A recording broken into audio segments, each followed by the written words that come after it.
DP decided that 3 more Gardaí in Limerick should not be prosecuted for fixed charge offences perverting the course of justice. This follows on from 5 Gardaí, 1 retired superintendent, being found innocent in a recent court case, where 2 more Gardaí had their suspension lifted after 5 years, where 1 more Garda is actually in mediation at the moment.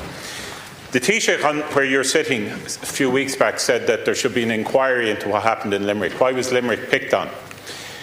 These 11 Gardaí have had their lives destroyed because once you're suspended or charged as a Garda, nothing's ever the same again. The morale of the force in the Midwest has collapsed. The prosecution of many criminal cases has never went ahead, and likely these 11 Gardaí will sue the state, and rightly so.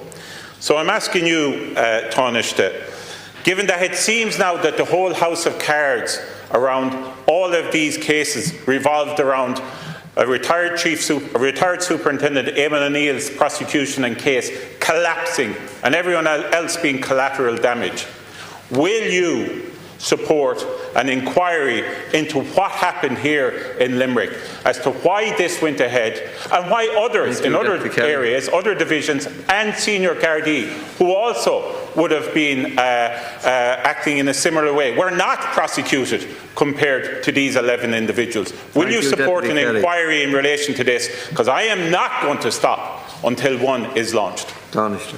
Thanks, Deputy Kelly. I want to thank you for raising this matter, and I know you've been a consistent somebody who's consistently highlighted this issue and your significant concerns in relation to that. I do think there needs to be further examination and inquiry into these matters. The form that takes or how that gets brought about is obviously a matter in the first instance for my colleague, Minister O'Callaghan. I haven't had a chance to discuss this with him, but I do share the view of the Taoiseach as previously articulated in this House. And I can only imagine the lives put on hold, stress, strain, family pressures that all of this has caused people, and I think those people deserve answers and an explanation.